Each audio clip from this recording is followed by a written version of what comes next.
Alright, welcome back to Dark Souls Remastered. This is going to be part 19. Last we left off, we did New Londo Ruins, the first part at least, and now we're going to do the second part here. I went ahead and homeward boned back to Firelink, and I'm speeding this part up because we already know how to get here. We've already done this a couple times now. But we're going to come back down the way we normally go, pop your transient curse. You'll see that all the water's gone, not all of it, but most of it, so we can actually get to some new areas now. We're going to run past most of these ghosts here in the beginning, just because we don't need to waste time killing them.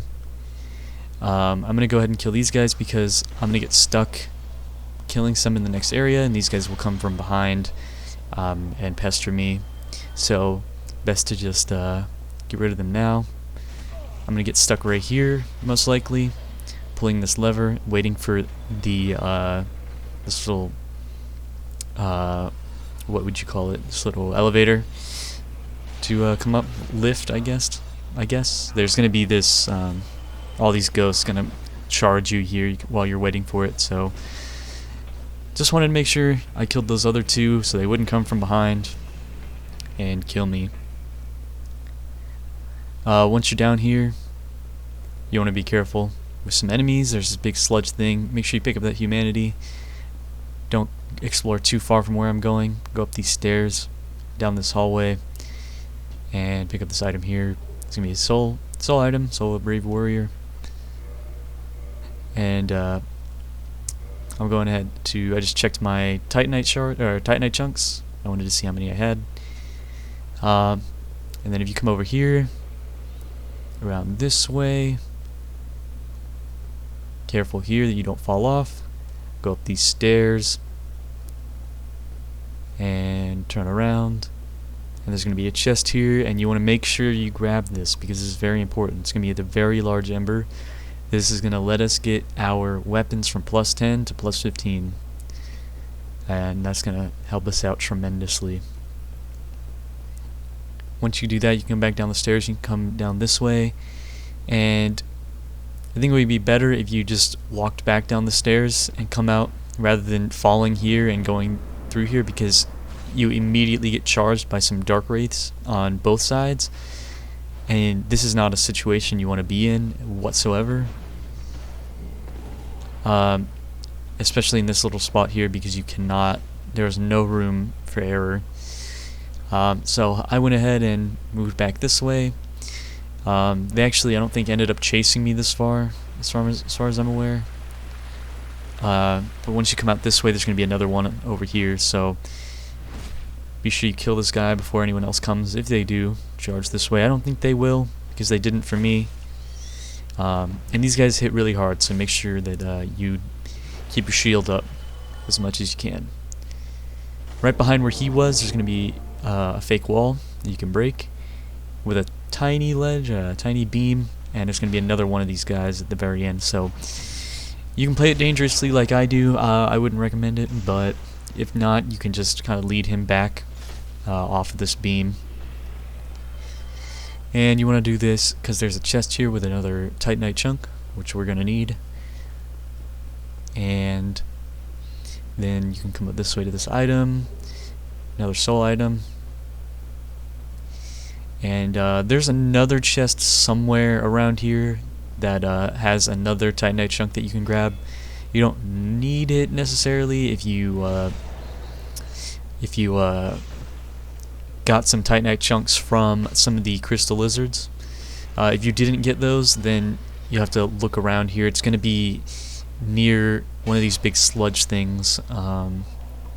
You'll see me come up on it right here. It's going to be near either this one or the last one that we ran past.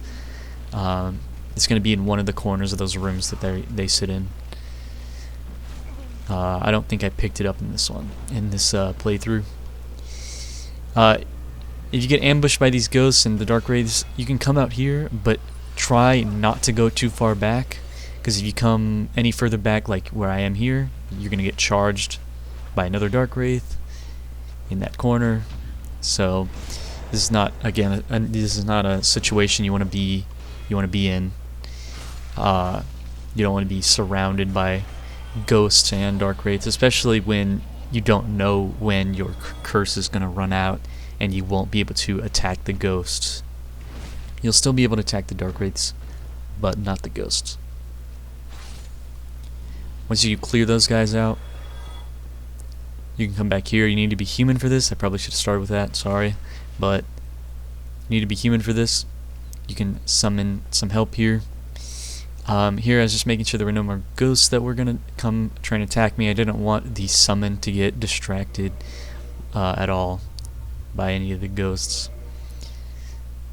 You want to immediately put on the Ring of Artorias, or the Covenant of Artorias, and then put on the entire Havel set, except for the shield and the Dragon Tooth. You don't need to use those. You want to stick with what you have.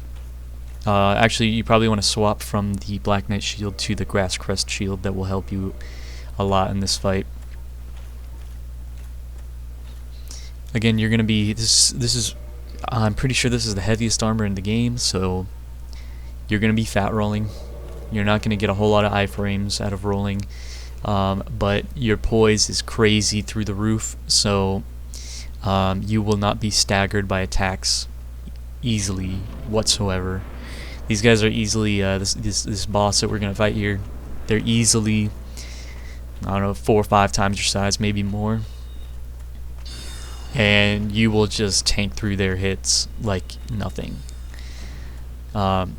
Here, our summon did end up getting distracted by some ghosts, but if you continue down, she should come back to following you.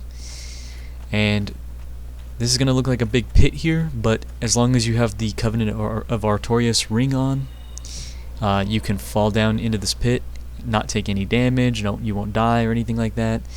I went ahead and popped my my power within before coming down. You don't actually have to do that. You can see you have enough time to cast it before the boss spawns in. You immediately want to come get as close to it as possible and just wail on it. I found that actually the closer you are to it, the less damage it does to you. So if you're really far away and it hits you with the very tail end of its sword, it'll do a lot of damage. But if it barely hits you with like almost the hilt, I guess, because you're so close to it, it won't do as much damage. The lightning spears, I don't think I used a whole lot of them. I may have used a couple, I don't remember. But I really just stick to wailing on them point blank. Also, another tip for this fight is once they die, you can actually, since they're fading out, you can actually keep hitting them, and they will still take damage even though they're already dead, because they all share this big health bar. If you're in a spot here where you're waiting for them to spawn, that's better. Waiting around here for one to spawn is way better than having to fight all of them at once. So as long as you don't get too overwhelmed, you should be good. Here I actually ran out of Estus. If this happens to you, I would start using your humanity to heal. If you pop a humanity, it will heal you all the way back up to full, no matter how low your health is. If they do a little spin move like that, you want to move away, because they will try and grab you. In this case, he went for the AI, but that just gave me some time to throw some lightning spears, and I got an extra lightning spear off there while he was dying, so that's good. At this point, my power within runs out. You also want to stay close to them, because if you're far away from them, they have these like ranged attacks that you cannot dodge whatsoever. So it's better to just stay up close, take them out with your melee, and yeah, that's the whole fight.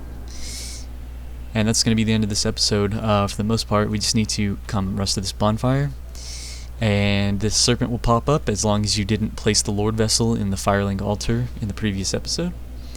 So you can come rest to this bonfire, and then you can go talk to the serpent. And once you do that, he will actually allow you to, well, he will also take you to the Firelink altar that the other serpent took you to. So as soon as you finish this dialogue with him, you should say yes, and then he will do the same thing. He'll eat you, he'll bring you down here, and you want to immediately use a homeward bone as soon as his dialogue is over. And you'll go back to this bonfire here, and you want to talk to him again. And he's actually the Darkwraith Covenant leader, so you can join the Darkwraith Covenant. And that will immediately get you the Dark Hand, which is our next rare weapon. So that's about the end of this episode. You can go ahead and head back to Firelink Shrine now. And yeah, thanks for watching, and make sure you tune into the next episode.